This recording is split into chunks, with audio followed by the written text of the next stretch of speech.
every question from this, but I'm going to at least hit high points and things that we tend to miss a lot. So justifications, again, very quick points to hit.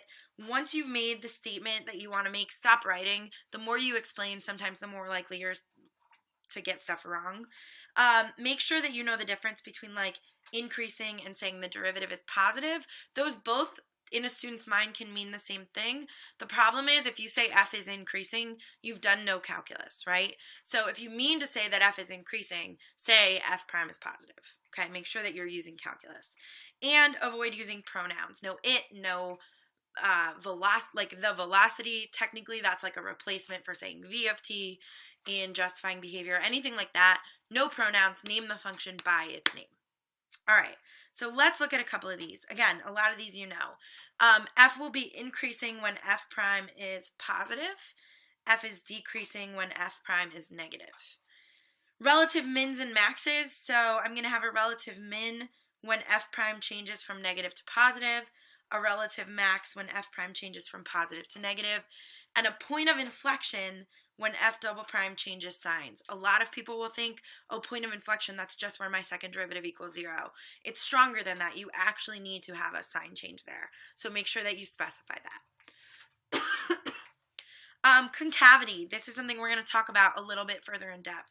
So f is concave up, and from f double prime, I know that's when f double prime is positive. It's concave down when f double prime is negative. Notice, nothing to do with maxes and mins, right? Concavity has to do with the second derivative. Now, the question I would ask myself is, okay, well, when is f double prime positive? And let's explain that from f prime. So for f double prime to be positive, which is the slope of f prime would need to be increasing because that would mean it has a positive slope, which would mean that its derivative would be positive. So same thing here when I'm talking about f double prime being negative, I need f prime to be decreasing there. So if you're looking at a graph, sometimes you might be like, I have a graph of f prime, how am I going to figure out concavity of f? Well, think about if f prime is increasing, then f double prime would be positive because f double prime is the derivative of f. And then we'll go from there. Again, not something that you guys are struggling with a ton on your quiz, but just clarification if we needed it. Common mistake, what's wrong with this sentence? So there's a max at x equals 3 because f double prime is negative, so f is concave down. What you need to know is that f can be concave down anywhere on this. So like on that, f is concave down on the entire domain, all real numbers. Just because f is concave down at a point does not mean that it's a maximum, right? So we need to go further with that. We're going to look at the second derivative test for that. So just hang on. If that's something that you've had questions about when we use concavity for max and mins, and when we just use it, like that's something we're going to get into further, okay?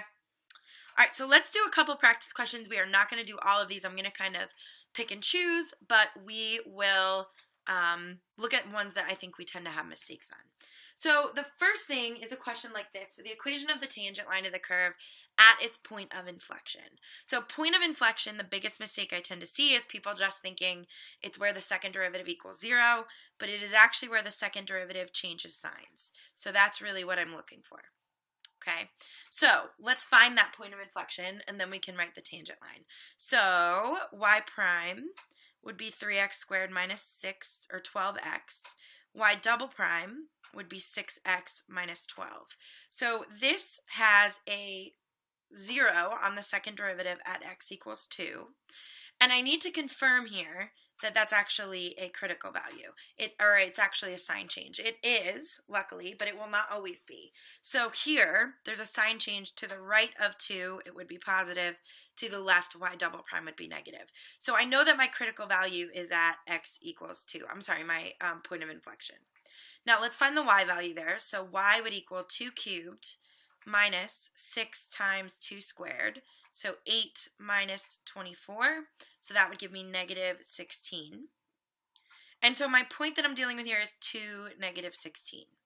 Now it says find the equation of the tangent line to the curve. So I know that I'm going to be doing y plus 16 equals something times x minus 2, but let's think about that slope, right? Slope of the tangent line is the value of the derivative of your function at that point. So we're going to look at y prime at that point and see what we get. So this would be 3 times 4 minus 12 times 2. So that's 12 minus 24. So this is negative 12. So already I can eliminate any one that has positive 12 as a slope. So I'm eliminating that one and that one. And then going from there, y plus 16 is negative 12x plus 24. So y equals negative 12x plus 8. And a lot of what it's looking at there is algebra mistakes. So make sure that you're actually being careful with your algebra. All right, continue to send questions as you have them. Let's look at another second derivative one. For what values of x will this be concave downward? Concave downward should make you think second derivative. Downward should make you think negative, right?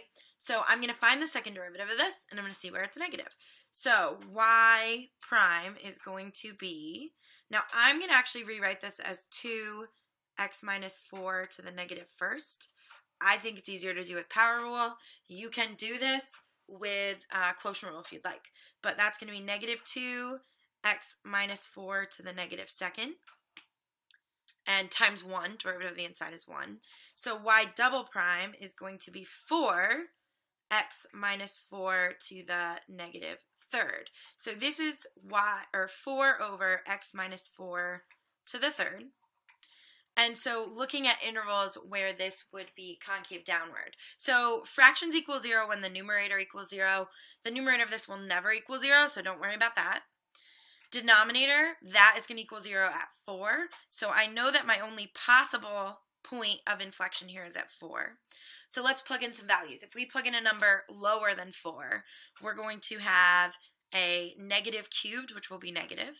If we plug in a number larger than 4, we're going to have a positive cubed, which would be positive. So I do see that this changes signs. Where is it concave down? Anywhere on the interval where my second derivative is negative. So that would be anywhere that x is less than 4. Now let's say those had both come out to be positive. It would be no values of x. Totally fine. All right. Let's look at... we're not going to do this one, but let's just talk about this really quickly. So how would you find where f has points of inflection? So this is f prime. So remember, for points of inflection, you're looking at change of signs in f double prime. Okay, that's what we're looking at there. So knowing that, I would need to find the derivative of this, which you could do using either product rule or multiplying that out, and then find where it actually changes signs. We're not going to do that. It's the same kind of thing we've been doing, but if you would like to, it's a good exercise. And I will put this whole document up on my teacher site. All right, let's look at this one. So f prime is this, where one of the terms we don't know, it's g of x, but we know g is continuous, and we know g is always negative. So where is f increasing? So first thing I'm going to ask myself is, okay, what does that mean? So to me, this means f prime is positive. So this is f prime, at least I'm given that. So let's try to figure out where this would be positive. So g of x is always negative. It doesn't have any zeros, so I don't need to worry about that. But there's a 0 here at negative 1, and there's a 0 here at positive 2. So those are my zeros. So now let's actually try plugging in some numbers. So let's say I plug in a number less than negative 1. So this would be negative. This would be positive because it's a negative in the parentheses, but it's squared. And this is always negative. So here I've got a negative times a positive times another negative. So that's going to come out to be positive. Now, looking at negative 1, if I plug in a number between negative 1 and 0, which would be like 0, this would be positive, this would be positive, this would be negative. So I know that's going to come out to be negative. And then if I plug in a number greater than 2, this is going to be positive, this is going to be positive, and that's going to be negative. And you could also figure that out by looking at the fact that at 2, this is tangent to the x-axis. It doesn't actually cross. So where would f be increasing? It is only increasing from negative infinity to negative 1. Make sure you actually check all the intervals. Okay, let's look at this one because now we're given a graph. And so this is one that can be tough for people. So you're given the derivative of f. So this is f prime. Always important to know what you're actually looking at, right? Which of the following could be the graph of f? So let's notice a couple things. Number one, f prime is always positive, right? Which means that f is always increasing. So it cannot be A, B, C, or D. I'm sorry, A, B, or C. Could be D. So f is always increasing. So now what I'm looking at here is, okay, well, what's it kind of doing? So here, my slope should be close to 1. And then as it goes out, my slope should approach 0. So let's look at which one of these does this. Here, maybe the slope's close to 1, sure. But as this goes out, the slope gets steeper. Versus this one, my slope is close to 1, but as this goes out more, the slope approaches 0. So this would be choice E. So make sure that you're looking at not only where are the zeros and is it positive or negative, but you can look at the patterns too of how it's growing. Okay, let's look at another one. So at which of the 3 points on the graph of f will f prime be greater than f double prime? All right, so critical analysis, and you couldn't even see me reading that. Okay. So where will f prime be greater than f double prime? Usually when they say that, they're thinking about one being negative and one being positive. So remember, f prime is going to tell you whether f is increasing or decreasing. And f double prime is going to tell you about concavity. So I'm going to go with the obvious here. Let's pretend that f prime is positive. So that would mean that this is increasing, right? And f double prime is negative. So that would mean this is concave down. So is there a time where it's increasing and concave down? And by it, I mean f. That is not how you spell down. Good spelling. Okay. So here, it's decreasing and concave up. So there, you would have f prime negative and f double prime positive. So it's not A. At B, you would have f prime positive because it's increasing, and f double prime negative because that's concave down. So that is a point where that occurs, right? At C, you would have f prime equal to 0, and you would have f double prime negative. So that is also a point where that happens. So there's actually 2 places here where your f prime is greater than your f double prime. And that is at C and B. So letter E would be your choice. All right, let's talk relative minimum because this is something that people can get tripped up on. Relative min versus relative max. And actually, before we do this, let's just talk about that. So relative versus absolute extrema. So a couple of reminders. Number one, relative extrema cannot occur at endpoints. They do not ever, right? Relative extrema means in the neighborhood. You have to look from both sides.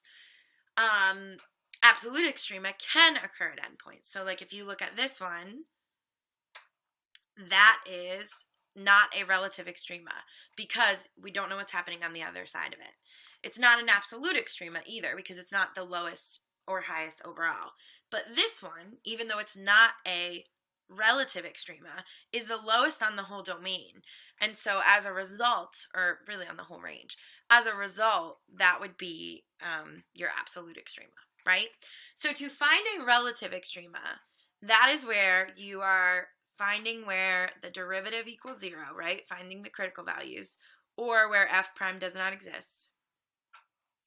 And then you are testing with a sign chart. And by sign chart, I mean like A and then like plus, minus, whatever. Okay? That's the way that we would find relative extrema because you're looking for that actual in your graph. Now, if I want to find absolute extrema, this is, first of all, it must be on a closed interval. If you don't have a closed interval, you are going to have to do a lot more arguing to tell me that something's absolute because you're going to have to tell me that it like never gets bigger than this or never gets bigger than that based on its behavior. So if it asks you about a closed interval, typically you're looking for absolute. Then you are going to find critical values, right? So find critical values, which again are where f prime equals 0 or where f prime is undefined, which, I mean, I'll label this is critical values, right? And then you are going to plug in critical values and endpoints to the original. So this is your Jeopardy game, right? This is watching Wolf Blitzer bomb at Jeopardy. So you are looking at your endpoints and looking at any other critical points in the interval. Now remember, if you are not in the interval, that's like me sitting on my couch at home yelling at the TV. I might know the answers. I'm not a candidate to win the game, right? So think about the candidate test for that. So if I'm doing relative extrema, let's do this one first and then we'll do an absolute. So for relative extrema, where does this have a relative minimum? First of all, it says x value, so I know I only need the x, not the y, but that can be important. So let's look at this. So this would be 24x to the fifth minus 24x squared. That would be my derivative. I'm going to set that equal to 0 because it's never undefined. So this would be 24x squared times x cubed minus 1.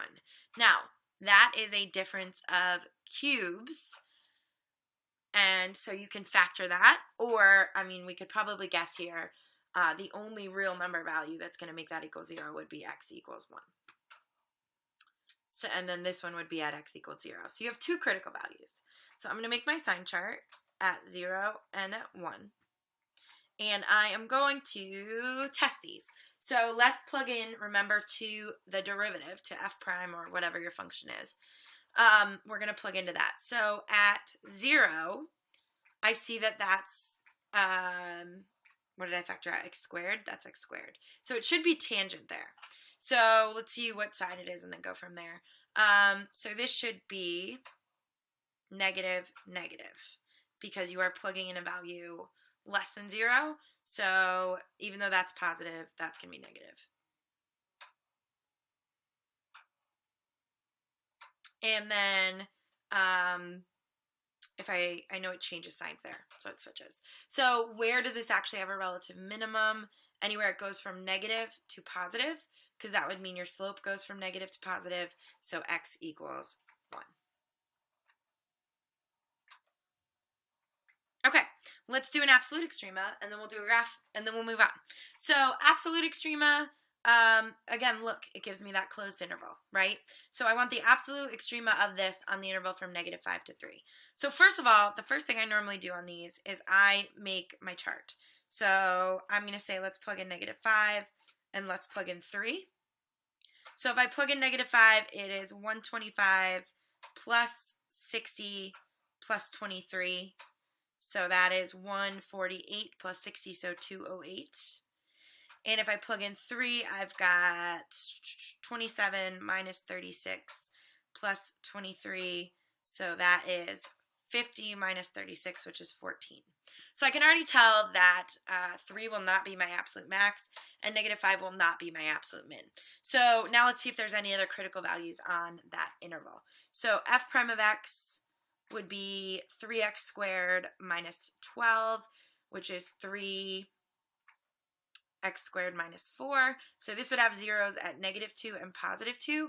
Those both happen to be on that interval, so you do need to test both. So negative 2 and positive 2. And remember that I'm plugging back into f, because I want to know if it's the biggest or the smallest on f. So if I plug in negative 2, I've got negative 8 plus 24 plus 23. So that's 47 minus 8, which is 39. And if I plug in positive 2, I've got 8 minus 24 plus 23. And so that's going to be 7. So now find the absolute extrema. That means the y values, right? It doesn't say where they're located. So y values. So your absolute max is 208. Your absolute min is 7. So what I would say here is that there's an absolute max of 208, and you can say at x equals negative 5 because you're always going to be covered then. You've said where it is and you've said what it is, so you're covered in both directions. And there's an absolute min of 7 at x equals 2. And you're done. All right, let's do one of these from the graph, and then we will move on from curve sketching. So This is a graph of the derivative of s. The first thing you always want to identify is what you're actually looking at, right? So next thing, for what values is f increasing? So when I'm looking for f increasing, I think, okay, f needs a positive slope, which would mean f prime is greater than 0. So I'm going to, so anywhere f prime is positive. Now f prime is negative anywhere below the x-axis, positive anywhere above. So because my interval only goes to 4, this is happening from 1 to 4. And you'd say because f prime is greater than 0, right? Do not say because f is increasing. For what values of x does f have a relative minimum? So relative min means you're looking for a sign change. So I'm looking for f prime changes from negative to positive. Negative to positive. This is me writing notes to myself, by the way. You should not be writing negative to positive. Okay? So this would be at x equals 1. And that's it. And you'd say f prime changes signs from negative to positive. Do not write that sloppy stuff that I just write. That's just a quick note because we're booking through this stuff.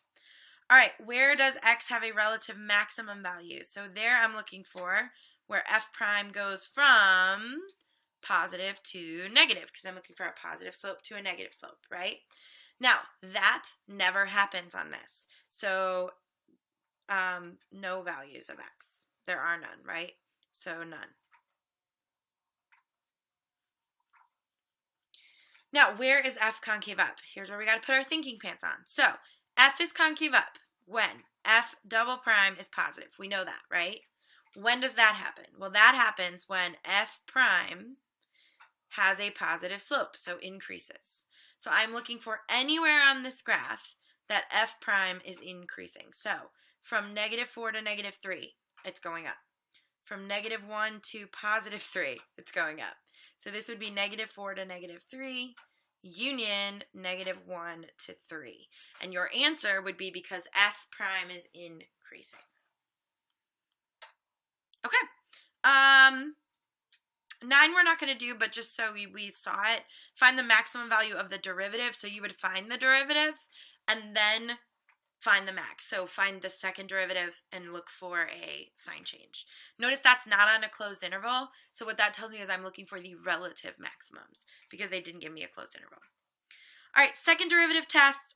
Most of you guys are pretty good at this, but make sure you know the second derivative test is when we talk about concavity and extrema. So first of all, the first derivative has to equal 0 there because it has to be a flat point.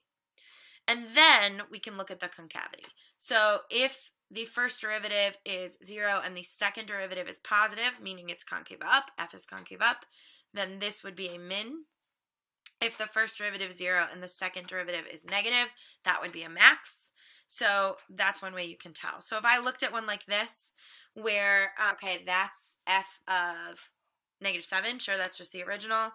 I know that the derivative of f is 0. So this means there is a horizontal tangent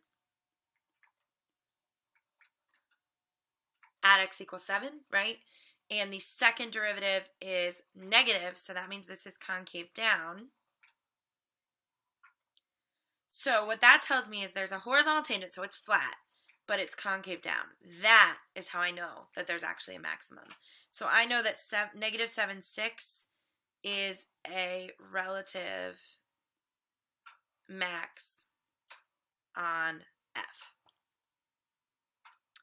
Now, if it actually said to use the second derivative test, here's what I would do. This is my first function, that's y. So y prime is cos of x, right? And we need to know where cos equals 0. So 0 equals cos x at, let's see, think about our unit circle. So cos is the x value, so at pi over 2 and at 3 pi over 2. And then I'm going to test those in the second derivative. So y double prime is negative sine x. So y double prime evaluated at x equals pi over 2 is negative sine pi over 2, right? Which is greater than 0 because, less than 0 because that negative up front. So that would tell me that y is concave down, which means there would be a maximum, which is not what they wanted me to prove, but that's okay. And y double prime evaluated at x equals 3 pi over 2 is negative sine of 3 pi over 2, which is positive.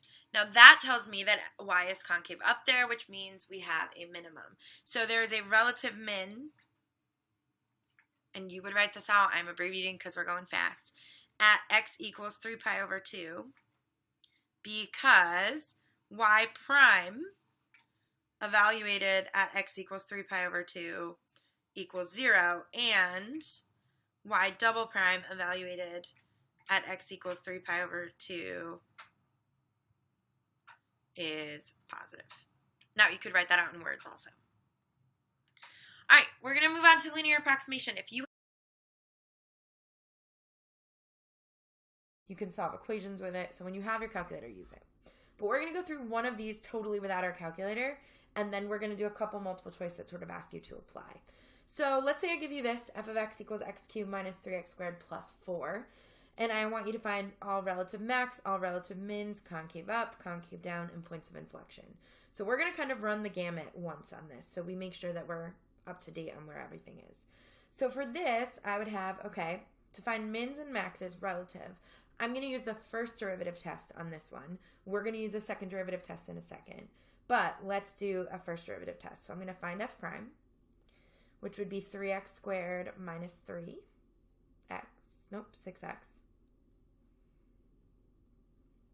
Right? 3x squared minus 6x. And to find my first derivative, I first need to find the critical values, which remember are anywhere your first derivative either equals 0 or is undefined. This one will never be undefined, so I'm just looking at where it equals 0. So x equals 0 and x equals 2. And then I need to make a sign chart for this. So I'm going to make my sign chart 0, 2.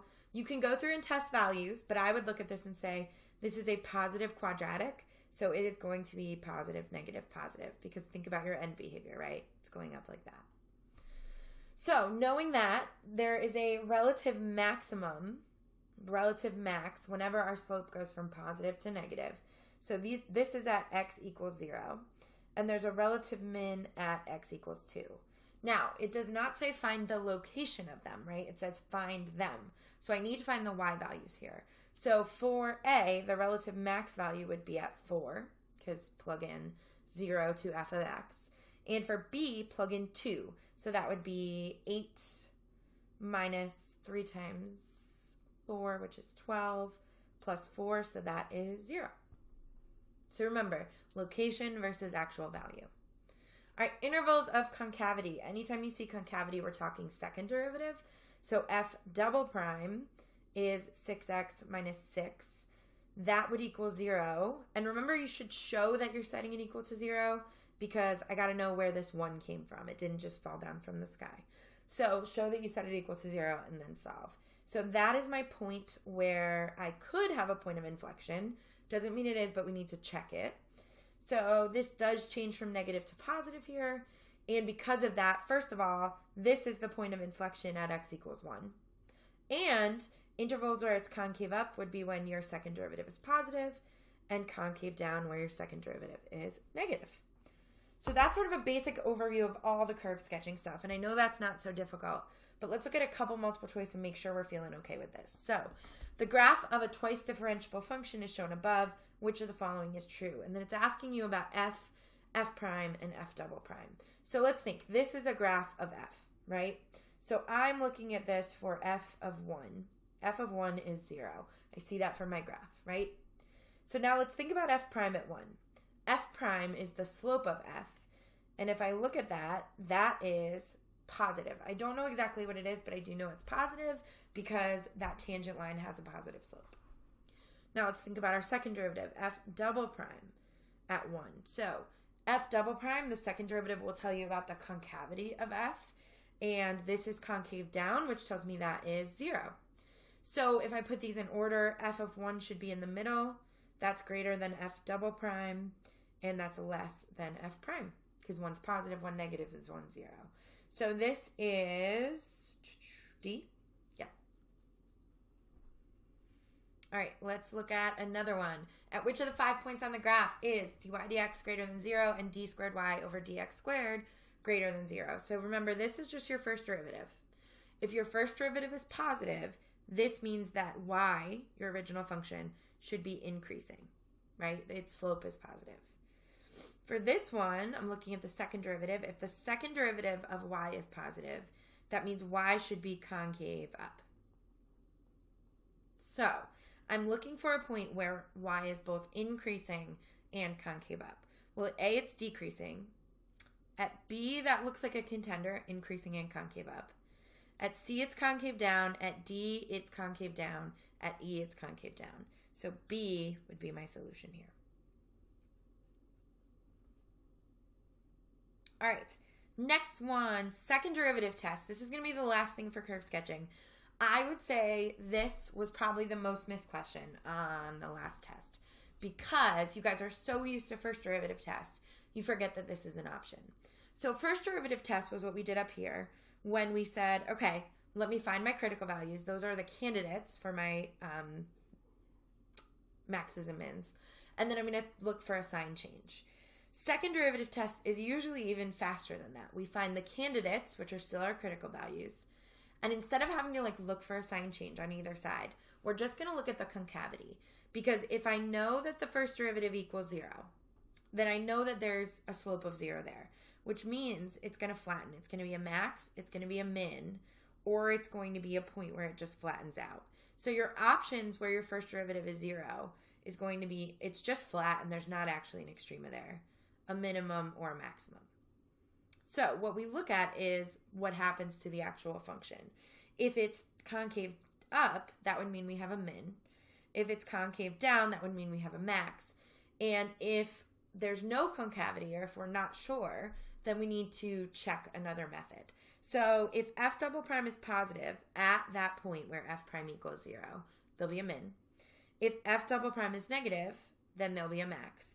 And if f double prime is 0, then the test is inconclusive. It doesn't mean that there's not a max or min. It just means the second derivative test didn't work for us there. Okay? So let's look at this one. So f of x equals that. Find all relative extrema using the second derivative test. So let's start by finding our critical values. The same thing we do if we were doing first derivative test. Anytime you're looking for relative extrema, you should be finding critical values. So f of x, before I take a derivative, instead of having to do product rule here, I'm going to make this x to the fourth minus 4x cubed. And f prime then is going to be 4x cubed minus 12x squared. So I can at least, set this equal to 0 now. Take out a 4x squared, so that's x minus 3. So my critical values are at x equals 0 and x equals 3. Now, if I was doing first derivative test, I would make a sign chart. I would look for a change there. We're going to do the second derivative test, which means let's take the second derivative, which would be 12x squared minus 12. Nope, 24x. And we're going to plug in those points. So I'm going to find f double prime at 0 and f double prime at 3. So f double prime at 0 gives me 0. So think about what that means. That means we have a critical point, but there's no concavity there. So this is inconclusive, and we'll talk a little bit more about that one again in a second. Okay? F double prime at 3, so this would be 12 times 9 minus 24 times 3. So this would be 72, and this would be 12 times 9 is 90, 108. And I don't really care what that is, but I do know that that's positive. So here's what this tells me. At this one, my second derivative is positive, which means that this is concave up, so it's going to be a minimum. So there's a relative min at x equals 3 because f prime of 3 is 0, right? It's a critical value, and f double prime of 3 is positive. Now, this one's inconclusive, so the second derivative test failed. So if you still wanted to check that, what you would do is you would go back to the first derivative test. So I would say, okay, let's look at 0. And let's look at the first derivative, which was this. And let's test on either side of 0. So if I plug in -1, I would get -4 minus 12. That's negative. If I plug in positive 1, I would get 4 minus 12. That's negative. Notice there's no sign change there, right? So no relative extrema at x equals 0. That won't always happen if second derivative test is inconclusive. Sometimes you will get one, but in this case, we had one where second derivative test was conclusive and one where it wasn't, and you still had to use first derivative test. And I know a lot of people will say, okay, why do we need it, right? What's the point? Well, the point is there will be times where all we have is the second derivative.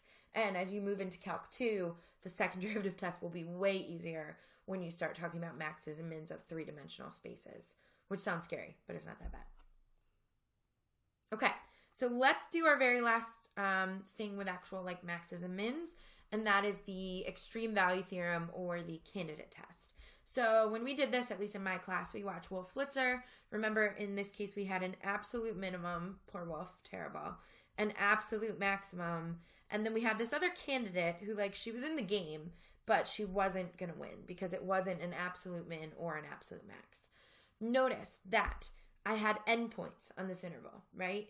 And then you could also have candidates that were outside your interval, Mrs. Dronda sitting at home yelling at the TV.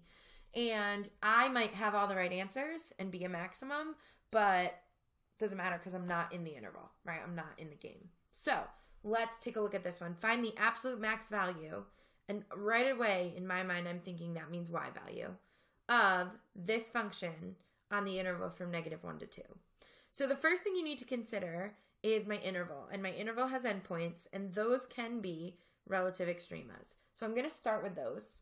So if I plug in -1, I would get -2 plus 3 plus 12 plus 1, and that gives me 14. And if I plug in 2, I get 16 plus 12 minus 24 plus 1. So that is 5. Now, we need to see if there's any other possible maxes or mins.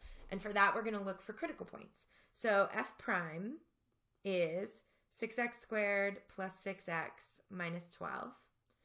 And the derivative, the zeros of that would be plus 2x minus 1. So I get x equals -2 and x equals +1. Now, -2 is not on my interval, so I'm going to reject that, right? Don't worry about it. +1 is on my interval, so I'm going to plug that in and evaluate it. So this would be 2 plus 3 minus 12 plus 1. So I can already tell this isn't going to be a maximum, but this would be 6 and then minus 12, which would be -6. So my absolute max value here is 14. Remember, for absolutes, test your endpoints and test any critical values on the interval.